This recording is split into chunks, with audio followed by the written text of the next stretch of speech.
So again, welcome everybody.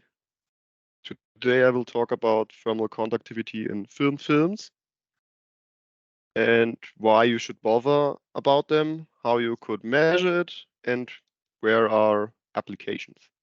But first of all, some organizational informations. All participants are muted,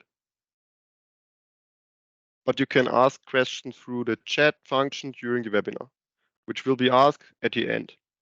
In case of problems, just comment in the chat and our webinar will be recorded and you will receive it directly afterwards through the chat function in the Teams app. So also feel free to give us feedback after the webinar.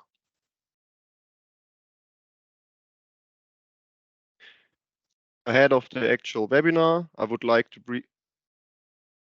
briefly introduce myself. Sorry for the short break. I have to admit more people so they can join us. My name is Sebastian Vollner. I studied physics at the University of Bayreuth, and here at Linsize, I'm responsible for several development projects, especially in the field of thermal transport. That's why I have the pleasure today to be your speaker. To contact me, just send me an email.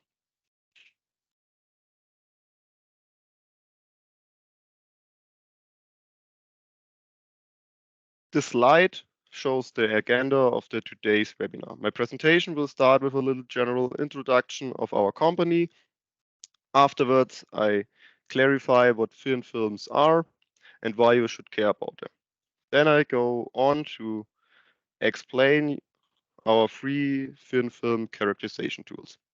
Our PLH, laser heating, our FDTR, frequency domain thermoreflectance, and our thin film analyzer, TFA. At the end, I will summarize the talk, show you the scope of each instrument, and give you some use cases. So, Linsize Messgeräte GmbH was founded in Selb, Germany in 1956 by Dr. Maximilian Linsize, who is shown on the left picture. Today, the company is led by the second generation Klaus Linsize and the third generation Florian and Vincent Linsize. Next to its headquarters in Selb, Germany, Linsize has owned subsidiaries in New Jersey, USA, as well as Shanghai and Beijing, China, and in India. Furthermore, Linsize has local distributors and customers in more than 65 countries worldwide. Linsize has started with data loggers, which are displayed in the picture below, but they are now sold by a different company. The main business are the manufacturing of measuring instruments for thermal analysis, thermal conductivity, and thermoelectrics. Linsize also owns a service lab which you can send samples which will be measured for you.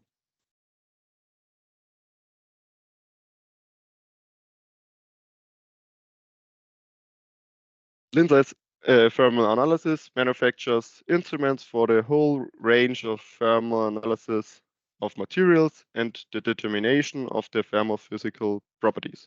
The product range includes a complete lineup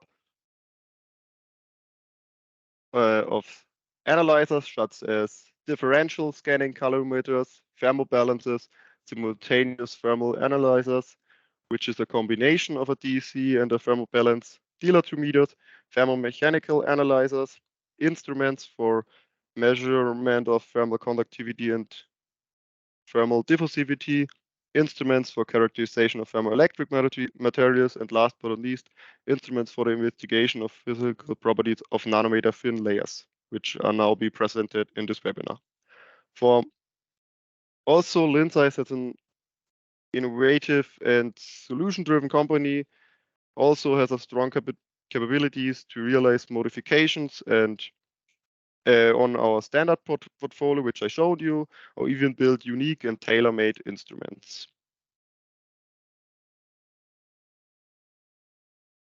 So what are films now? How can you classify them?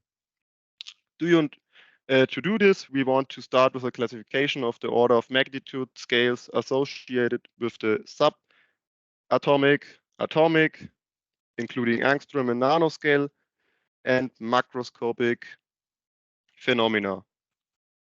This range is not a fixed regime, and it looks something like this. In the subatomic scale, you deal with the smallest constituents of matter, such as protons, neutrons, electrons, and quarks. The length scale at this level ranges from sub-femtometers, 10 to the power minus 15 meters, to picometers, 10 to the power minus 12 meters. The next scale is the angstrom scale.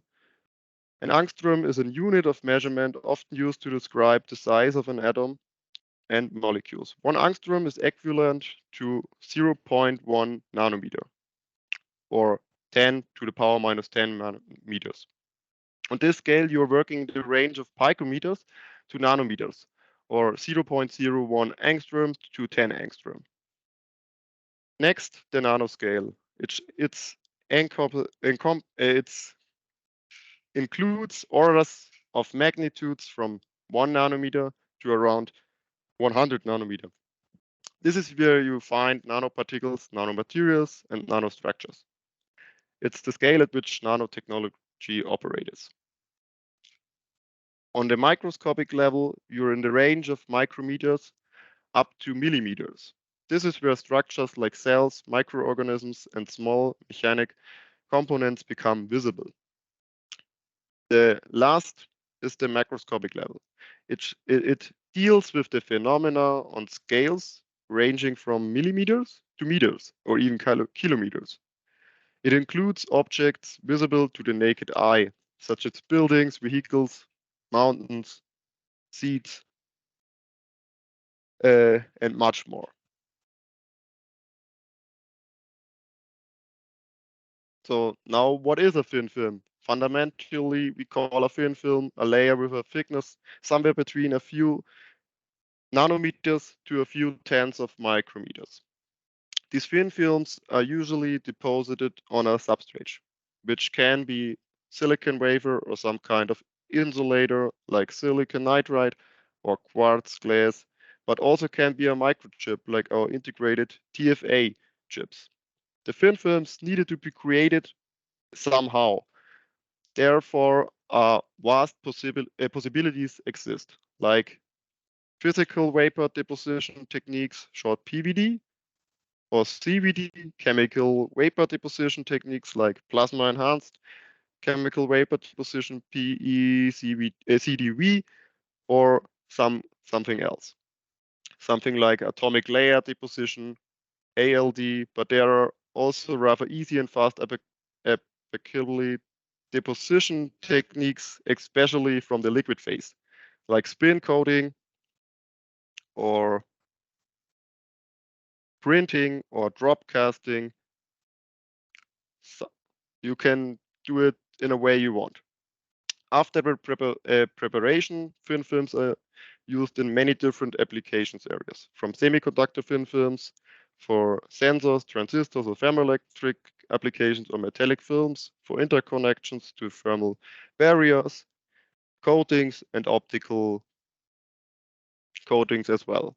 If the thin films are thicker than a few tenths of microns, a freestanding film like a foil, which is a hybrid between thin films and bulk material, is the use case. In this, it is in between, like I said, between both worlds. Examples for them are on the lower middle slide. You see the 100 microns PTFE, polytetrafluethylene foil, or a PE foil, polyethylene foil.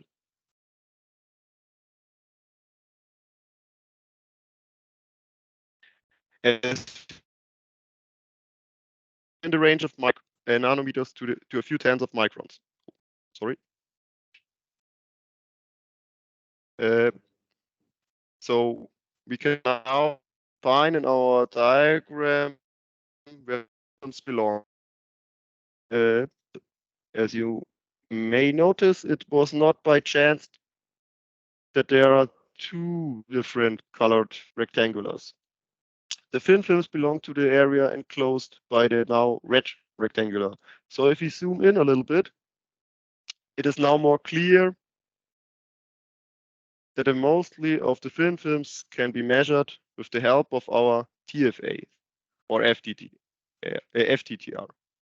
Nevertheless, especially for the freestanding films, the PLH comes in handy because PLH occupies a hybrid role between the thin films and the bulk material.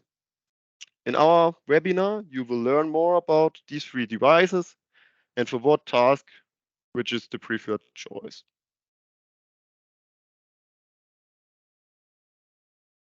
But first, let us shortly discuss why do you need to measure thermal conductivity of thin film samples?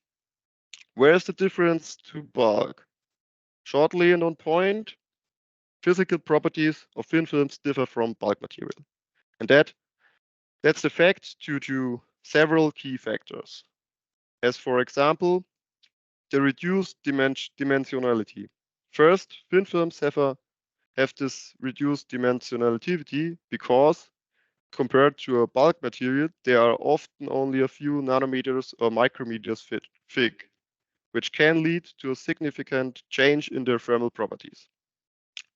In combination with the boundary scattering, thin films often have these interfaces between the film and the substrate or ejected layers. This plays a significant role in the heat transfer. And in a combination out of both, thin films are intrinsically 2D structures. They have a high surface to volume ratio compared to bulk.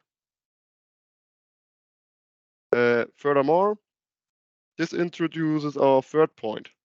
The thermal conductivity of thin films is highly dependent on their thickness. As the thin film decreases, the dominant heat transfer mechanism can change. And for extremely thin films, the phonon mean free path can be limited, which introduces a different thermal conductivity for thin films than for bulk material. Next, thermal interface resistances. On interfaces or boundaries, you introduce thermal resistances, which can critically influence the overall heat transfer properties of thin films. Differences in material properties or imperfections at the interfaces can cause also this resistance. As a result of all the points, concluding that thin films often exhibit thickness-dependent thermal properties. The thermal conductivity may not scale linearly with thickness, and size effects become prominent.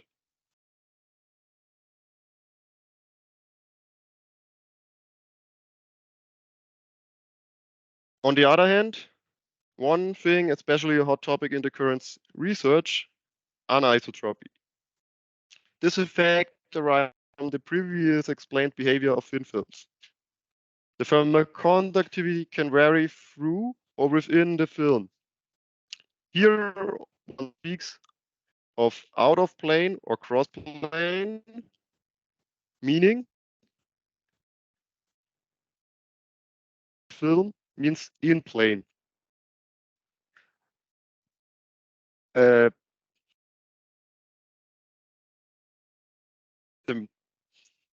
This can be introduced by the manufacturing process. The growth method used to deposit thin films can influence their microstructure, which in turn affects the thermal conductivity. Techniques like sputtering, chemical vapor deposition, like I said before, can lead to different microstructures. And so anisotropic thermal properties arises. Furthermore, texture and grain orientation in crystals are another point which can arises this anisotropy effects. Also, the presence of defects, impurities, or something which really don't belong in this thin film can locally induces a variation in thermal conductivity. This inhomogeneities can introduce anisotropy, especially if they are orientated in specific directions. So in thin films, you have to differentiate between cross-plane and in-plane thermal properties.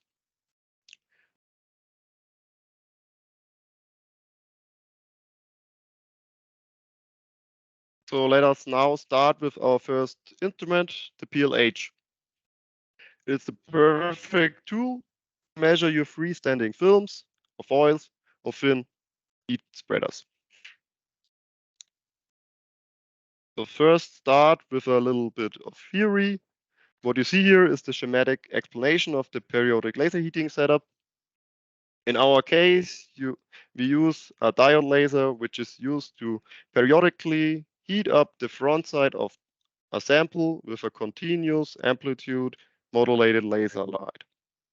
This energy is absorbed by the sample and induces a thermal wave. This thermal wave has a similarity to the modulated laser. The frequency, and this is pretty clear because it was generated by the modulated laser light. The thermal wave then propagates through the sample to its rear side where the absorbed thermal energy is emitted in the infrared range. So the detector then sees a signal like this. Here, EL indicates to the modulated laser light and IR is the infrared radiation. As we know, both oscillate with the same frequency, but it is also pretty clear that there is a phase shift between those two periodic signals. And this phase shift is because this phase shift is because the signal was generated by the modulated laser light, and so it cannot be before the result of the signal generation.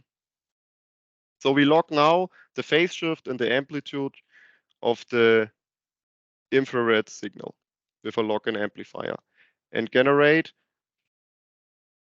plots like this. Out of these plots, where we plot the phase shift and a kind of amplitude versus the square root of the angular frequency. So the angular frequency with which we modulate our laser, we get plots like this. And out of the plots, we can calculate the thermal diffusivities like shown on the left side. And now we add up both to get the result of the thermal diffusivity by calculating the square root of the product of these two calculated thermal diffusivities. Here are some typical samples for the periodic laser heating setup. So on the left top side is a coated and uncoated PTFE foil, polytetrafluoroethylene with a thickness of 100 micrometers. In the middle, a 25 micrometer polyethylene foil is coated, uncoated, and also on a paper to illustrate how thin the foil really is. On the top right corner, you see a graphite spray, which is displayed because the samples have to be coated with a carbon layer on the front and the back side. This coating is needed to increase both the absorption and emission of the sample. In the lower left corner, you see one of our sample carousels with an equipped sample. And if you look on the right bottom corner, a close-up of one of our sample holders is shown. Now it's time to show you some measurements, but first let me shortly clarify the picture and explain it again. On the y-axis, you see the phase shift in radians or the kind of amplitude. On the x-axis, you see the square root of the angular frequency which the laser is driven. On the right side, you see the measurement, a result of a repetition of samples.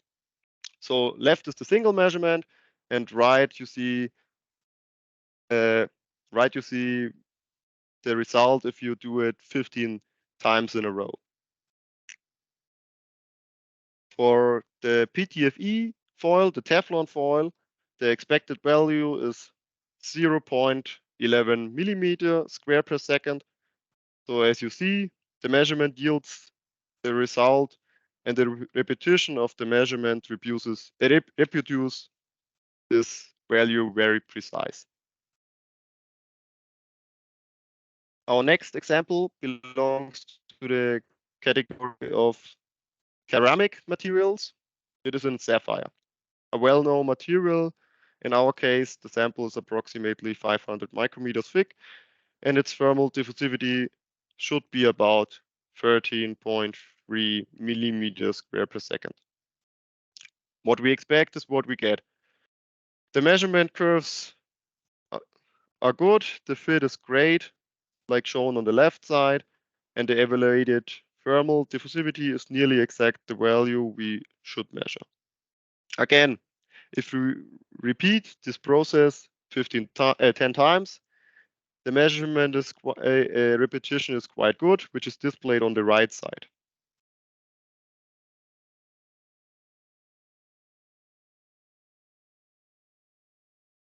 Our next instrument is the FDTR, which stands for Frequency Domain Thermoreflectance.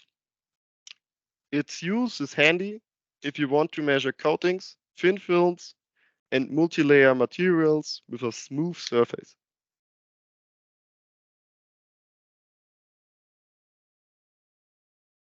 What can we measure with the FDTR? Several material properties at once, and that's why I would like to remind you what they mean briefly.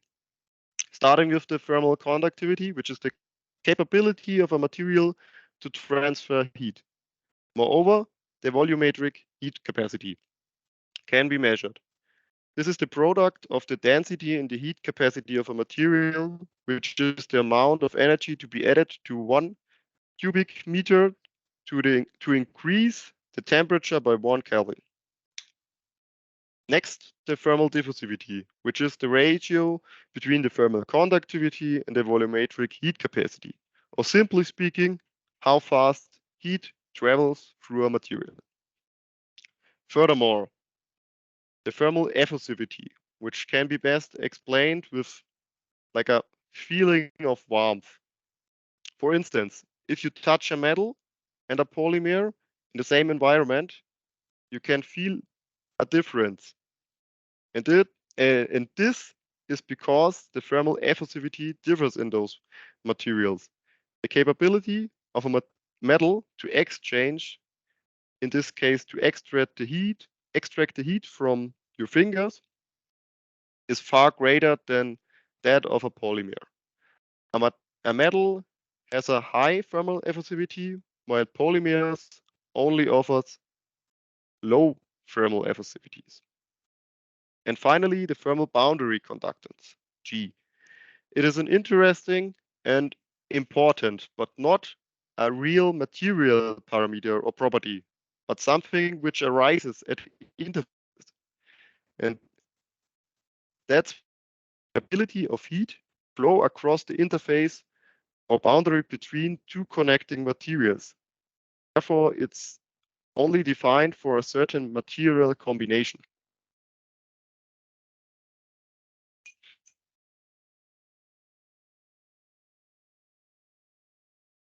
On this slide, I want to give you a brief understanding of the theory behind the frequency domain thermoreflectance setup.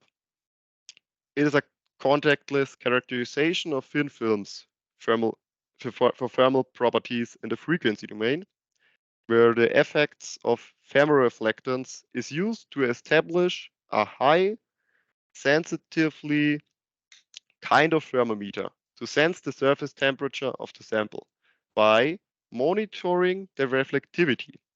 For this, a continuous wave laser with 532 nanometer wavelength is used, while heating with a harmonically modulated pump laser at a different wavelength, 405 nanometer.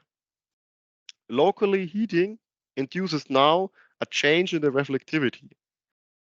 And this change can be monitored by a phase lag between the thermal excitation, which is induced by the pump laser, and the detection, which is done with the probe laser, a continuous wave laser, the green one on this picture.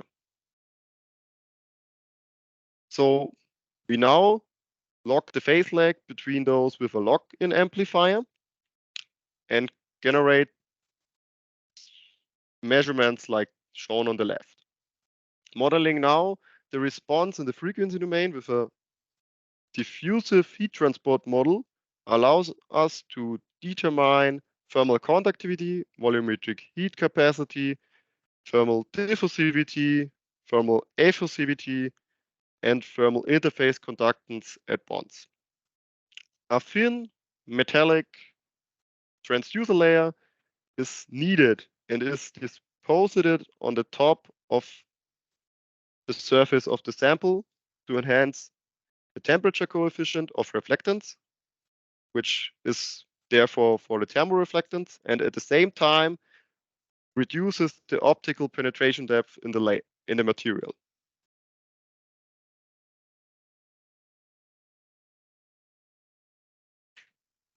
As I have explained in the beginning, the thermal conductivity differs in thin films and even shows dependencies on the thickness.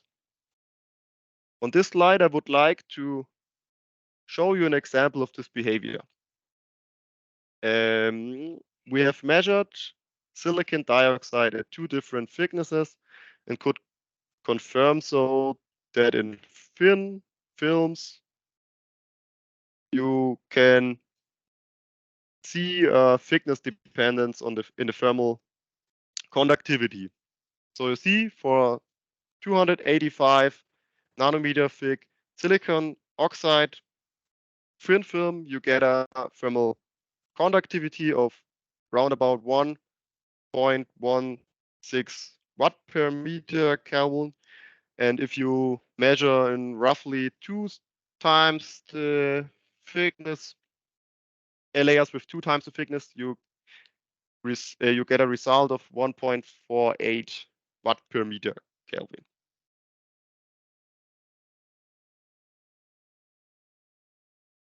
However, this reduction is not permanent and can change with temperature. As a typical result of nonmetals where molecule vibrations, the phonons, are responsible for the conduction of heat, the exposure to elevated temperature induces an increased thermal conductivity. And this is because the mean free path of the heat carriers decreases, because the molecular vibrations are stronger, and that's why their mean free path decreases, and so the thermal conductivity rises, which can be seen on this slide.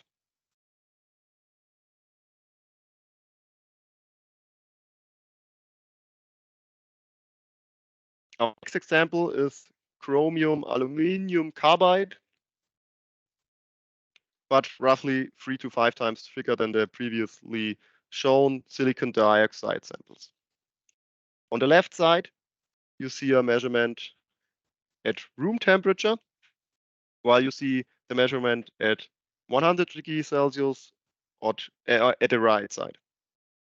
So from room temperature to 100 degrees, the thermal conductivity increases from 7.91 watt per meter Kelvin to 11.33 watt per meter Kelvin.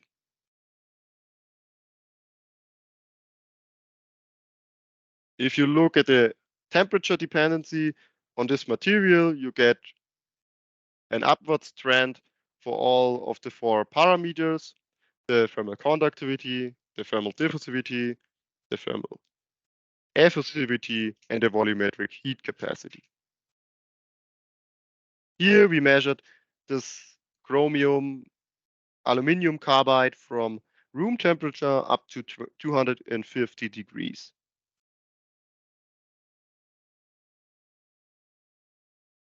Our last measurement instrument for today is our thin film analyzer, short TFA. If you're seeking for a tool for easy characterization of organic and inorganic films, it's the perfect choice for you.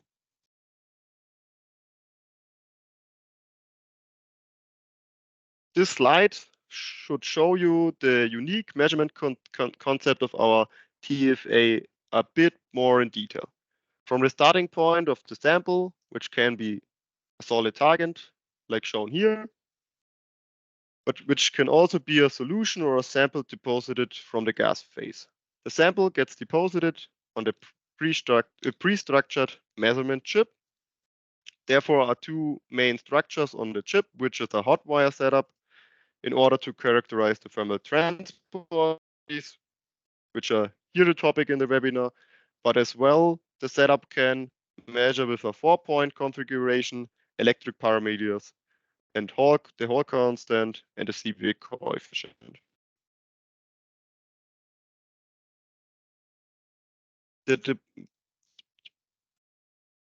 Sorry. And we use this kind of mask to protect our connecting parts from the chip during the deposition. After the sample is deposited on the entire front side, we remove the mask and have the residual sample in the designated areas only. Once the sample is deposited on the chip, we can insert it in the measurement chamber and start a measurement, which then look like on the right side.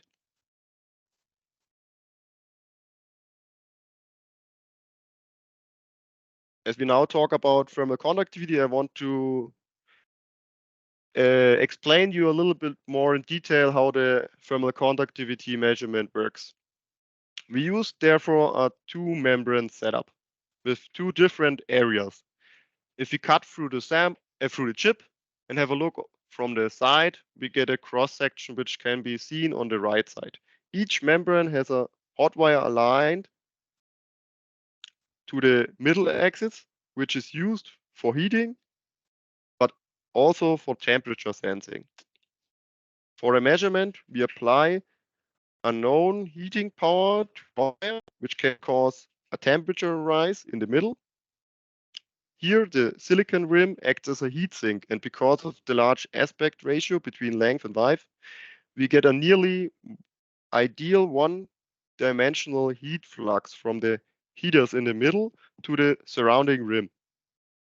As we know the geometry of the membranes, we can now calculate the thermal conductance of the membrane or the membrane plus the sample setup by measuring the occurring temperature rise of the hot wire, independent of the applied heating power. So for example, the higher the thermal conductivity of the sample, the smaller is the temperature rise of the hot wire at a constant heating power. And as we do not use constant current, but alternating current to drive the heater, we can use the third harmonic of the voltage drop along the heater for the temperature measurement. And that's why this measurement technique is called a 3-omega measurement. Furthermore, we use a 2-membrane setup, which allows us to account for the radiational heat loss. This is an important point at the surface to volume ratio for the thin films is large. And to highlight, I want to remind that this is a differential measurement. So you need a zero curve to calculate your thermal conductivity of your thin film only, because the measurement takes the chip itself in account too. So first you have to measure the chip itself without a membrane, and afterwards, after the deposition, you measure combined and calculate now your thermal conductivity of your thin film only.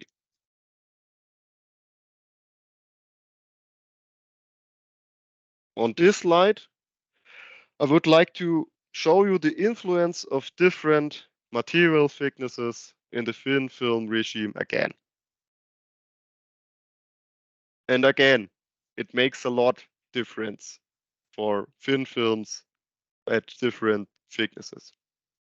In this case, bismuth antimony samples with different thicknesses are measured on the left side, ranging from 84 nanometers to 282 nanometers.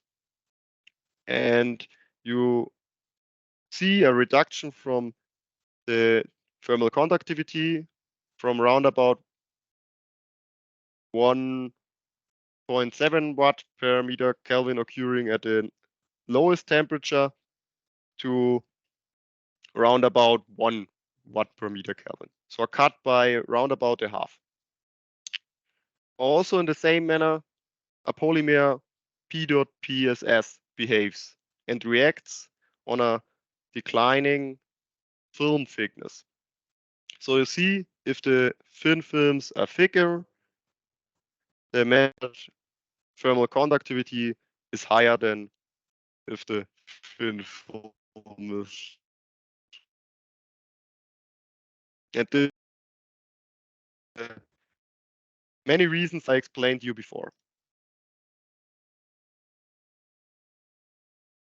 So let us sum up what we have learned today in the webinar.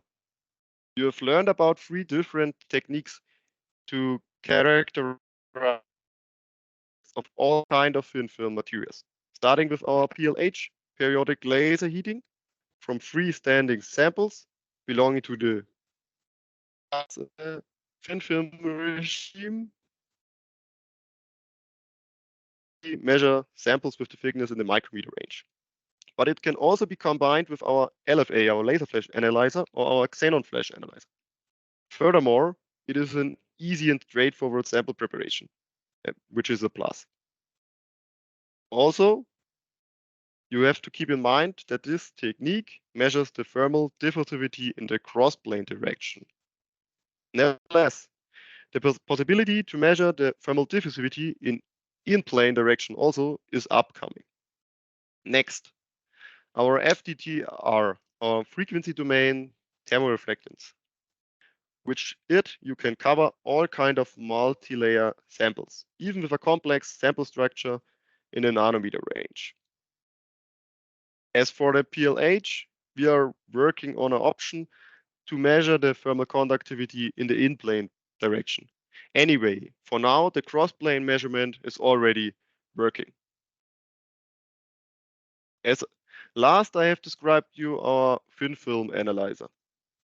It is our solution for all types of samples that you can apply by using various coating techniques like PVD, CVD, spin coating, and so on. Unlike the 2 other techniques, here you measure with a suspended membrane setup in the in-plane.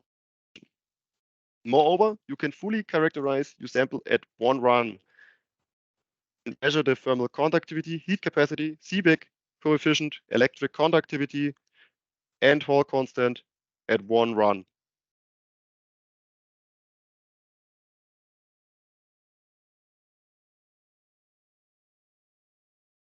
Here you see a roughly estimation what is possible, what are possible application fields for our PLH, FDTR, and TFR. You have to pay attention that the axes are scaled logarithmically. So you see that each segment on each axis means a step by a factor of 10. Because the logarithmic full, if you want to picture very small and very large values in one chart. So for the figure range in the classification of thin films, our PLH is your right choice. if you would like to measure thinner films, it clearly depends on your sample. How you can apply the thin films? Do you need a special substrate layer? Is it a very thin and high conducting? And so on. So there are many different reasons and things to keep in mind to find the right choice for you. So for individual consulting, please feel free to contact us and we discuss your task.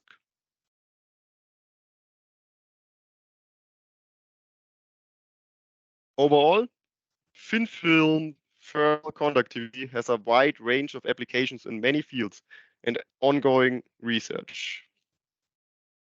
In this area, it's critical that you develop and find new materials and devices for various applications. So you find applications for thin films in semiconductor industry during the manufacturing process. Heat is generated as a result of various fabrication steps, and it is important to dissipate this energy. And for that, you need to know the thermal properties of the material, the thermal conductivity, and the thermal diffusivity, and the heat capacity. Furthermore, you want to investigate if you have defects or other things in your in your material, and that's why you also can study the thermal conductivity in this case, as well as a quality control parameter in your production. Next, the thermal conductivity of low conductive material is a critical factor in determining the efficiency of thermoelectric devices.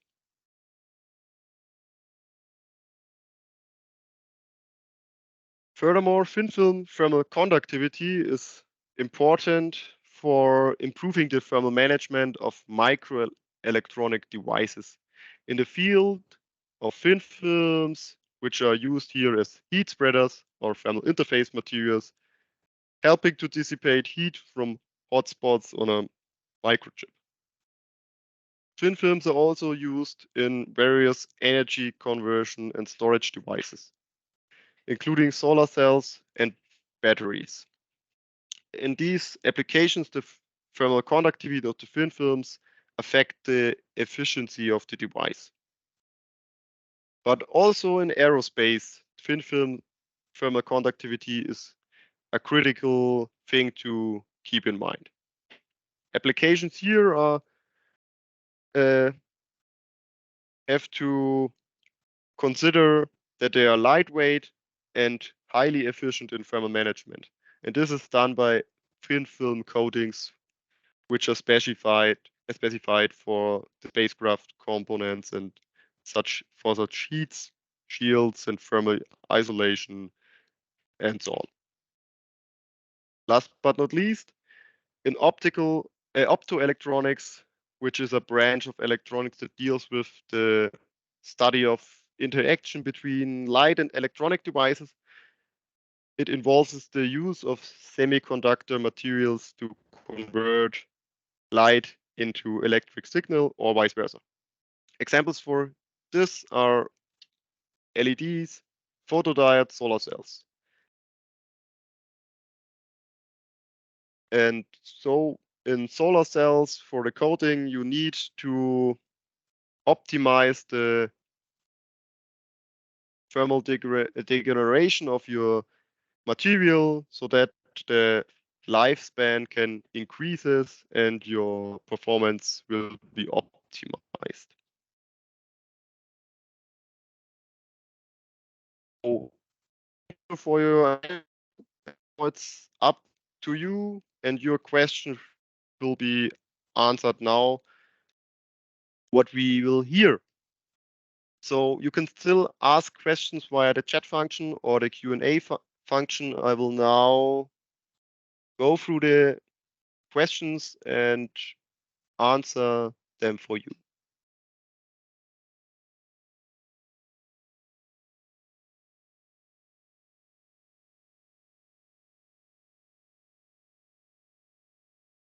First question is